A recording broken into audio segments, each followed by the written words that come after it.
ధనస్సు రాశి ప్రేక్షకులకు స్వాగతం. 2026 జనవరి మాసంలో ధనస్సు రాశి వాళ్ళ ఫలితాలు.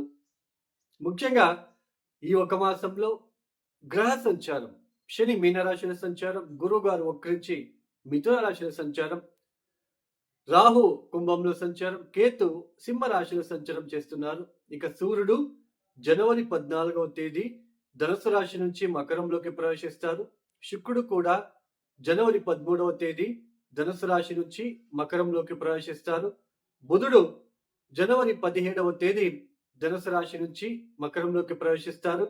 కుజుడు కూడా జనవరి 16వ తేదీ ధనుసు రాశి నుంచి మకరంలోకి ప్రవేశిస్తారు. ఈ గ్రహ సంచారం వలన ఈ ధనుసు రాశి వాళ్ళకి ఈ మాసంలో ప్రథమార్థం ఏదైతే ఉందో జనవరి 1వ తేదీ నుంచి జనవరి 15వ తేదీ వరకు ఉన్న ఈ 2 వారాల కాలం ఏదైతే ఉందో అనవసరమైన భయము. ఎందుకంటే జన్మరాశిలోనే 4 గ్రహాలు సంచారం చేస్తూ ఉన్నారు.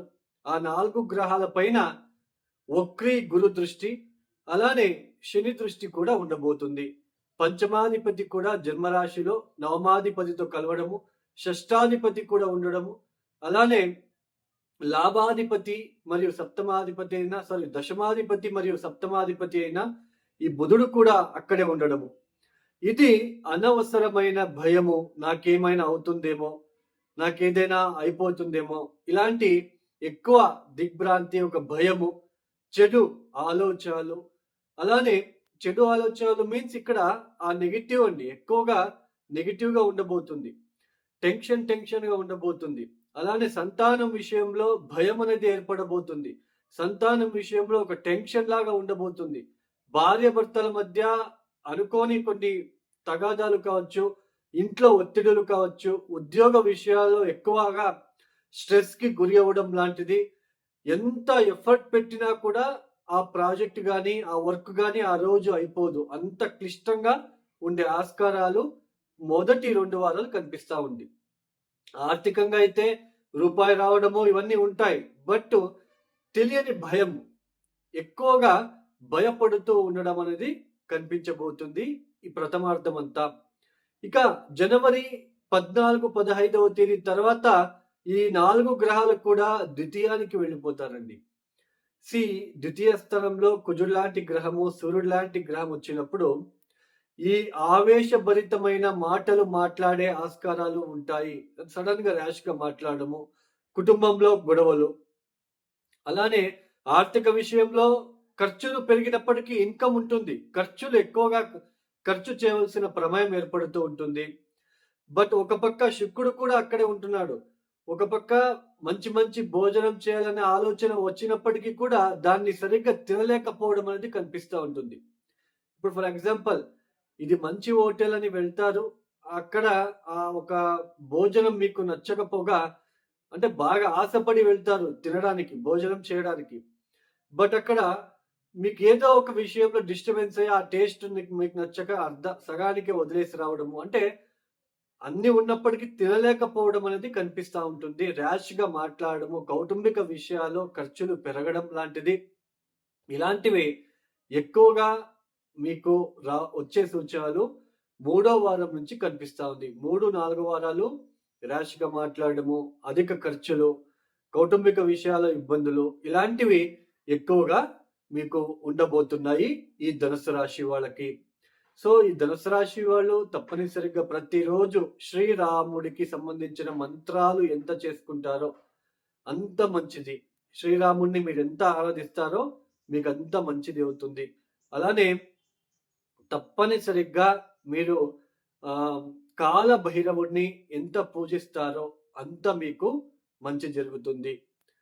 ఇవి గోచార ఫలితాలు మాత్రమే. ఇంతసేపు మనం ఏమి చెప్పుకొచ్చామో ఇవి గోచార ఫలితాలు మాత్రమే. జాతకం చాలా ఇంపార్టెంట్.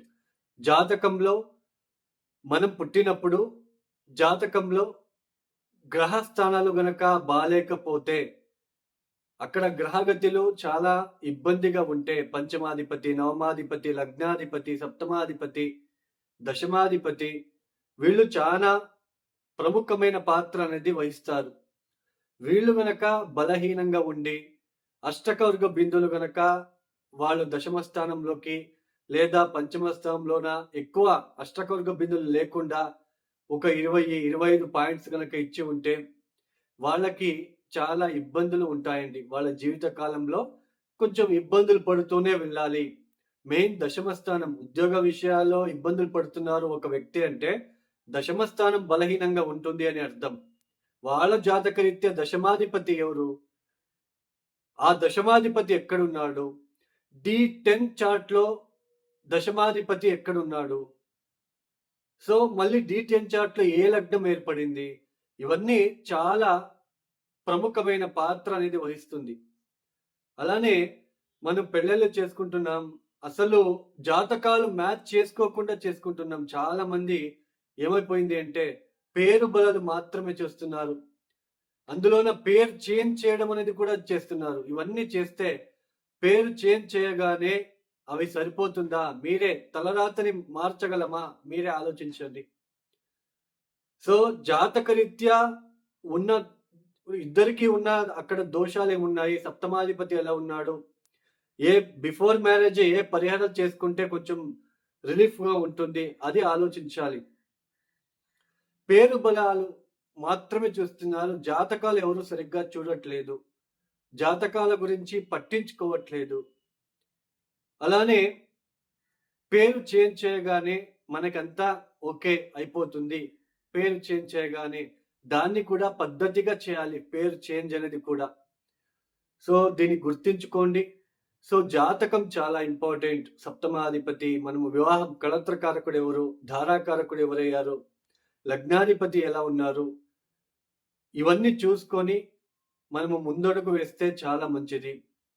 అలానే ఈ 2026వ సంవత్సరంలో జనవరి, ఫిబ్రవరి, మార్చ్ ఈ 3, 4 మాసాలు ఏప్రిల్ వరకు కూడా ఎక్కువ వాహన అపఘాతాలు అయ్యే సూచనలు, కెమికల్‌కి సంబంధించిన కెమికల్ ఫ్యాక్టరీలలో ఏదైనా ఎక్స్‌ప్లోజన్ జరిగే సూచనలు కూడా ఉండబోతుంది.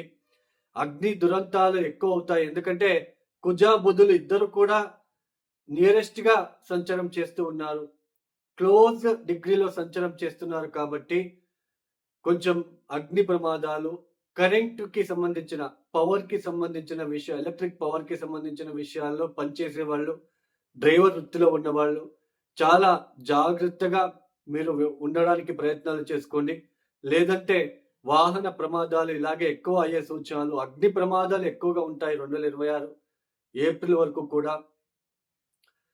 కొంచెం జాగ్రత్తలు తీసుకుంటే మంచిది. వాళ్ళ జాతకరీత్యా చూసుకొని ప్రతిరోజు మృత్యుంజయ మంత్రాలని పఠించుకుంటూ ప్రతిరోజు కూడా నిత్యం కూడా దేవతా ఆరాధన చేస్తూ కొంచెం భయంతో రోడ్డు పైన ఎక్కడానికి ప్రయత్నం చేయండి.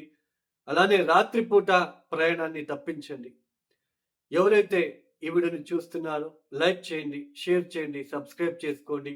అలానే ఎవరికైనా ఆస్ట్రాలజీ కన్సల్టేషన్ కావాలనుకుంటే డిస్ప్లే అవుతున్న నంబర్కి నేరుగా కాల్ చేయండి. సర్వే జనం సుఖినో భవంతు. ధన్యవాదములు. జై శ్రీరామ్.